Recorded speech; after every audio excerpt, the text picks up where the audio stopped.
ప్రభుత్వ జాగాలో ఇంటి నిర్మాణ పనులు చేస్తున్నారని ఈ విషయం గురించి నిజామాబాద్ జిల్లా వర్ణి మండలం శ్రీనగర్ గ్రామ పంచాయతీ కార్యదర్శి స్వప్నకు పలుమార్లు చెప్పి వినతిపత్రం ఇచ్చినా పట్టించుకోవడం లేదు అని శివరామ్ అనే స్థానికుడు తెలిపారు. అనేక రోజుల నుంచి నిర్మాణ పనులు చేస్తున్నారని ఈ విషయం ఎప్పటికప్పుడు స్థానిక అధికారులకు చెప్పినా పట్టించుకోకపోగా వారి నుంచి మామూలు తీసుకుంటూ వత్తాసు పలకడం విడ్డూరమంటూ ఆయన ఆవేదన వ్యక్తం చేశారు. ఈ విషయం గురించి బోధన్ డిఎల్పిఓ అదేవిధంగా వర్ణి ఎంపీఓ ఎంపీడీఓ దృష్టికి తీసుకువెళ్లినా న్యాయం జరగడం లేదని, కబ్జా మాత్రం దారుణంగా జరుగుతుంది అని, వీటిపై అధికారులు నిమ్మకు నీరెత్తినట్లు వ్యవహరిస్తున్నారని, వీరి నిర్లక్ష్యం వీడి కబ్జా అయిన ప్రభుత్వ స్థలాన్ని తిరిగి స్వాధీనం చేసుకోవాలని, లేని పక్షంలో ఇదే ఎంపీడీఓ కార్యాలయం ఎదుట రిలే దీక్ష చేస్తారని ఆయన హెచ్చరికలు చేశారు.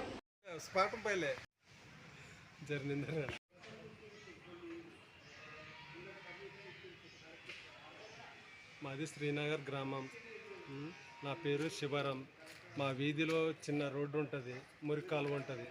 ఆ రోడ్డును మురికి కాలువని మూసేసి ఇంటి నిర్మాణానికి మొదలుపెట్టారు. అది మొదలుపెట్టిన రోజు శ్రీనగర్ గ్రామ పంచాయతీ స్వప్న సెక్రటరీ గారికి, కారబరి వీరేశం గారికి నేను కంప్లైంట్ చేయడం జరిగింది. ఆ కంప్లైంట్ చేసిన తర్వాత అది కరెక్ట్ కాదని ఆఫ్ చేసిన స్థలాన్ని మళ్ళా పునరుద్ధరణకి వాళ్ళు కరకులు అయ్యి ఈరోజు అడుగున వాళ్ళు పిల్లర్ పోసుకున్నారు.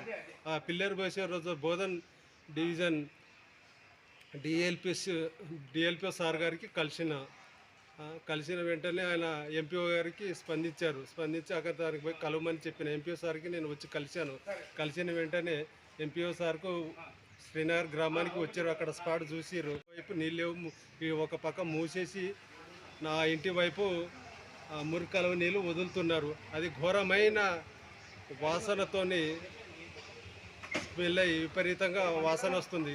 ఆ స్మెల్ను కూడా ఎంపీఓ సారు స్పందించారు. దీన్ని తీయించని గ్రామ సెక్రటరీ గారికి చెప్పించారు. అయినా కానీ ఈరోజు కూడా వాళ్ళు స్పందించి వాళ్ళపై యాక్షన్ తీసుకోలేకపోయారు. ఈరోజు మళ్ళా ఇంటి నిర్మాణం మొదలుపెట్టారు. అది మాకు చాలా ఇబ్బందిగా ఉన్నది. వాళ్ళపై ఎవరు స్పందించలేకపోవడం, ఇది తెలంగాణ పౌరుడిగా నేను చాలా బాధపడుతున్నాను.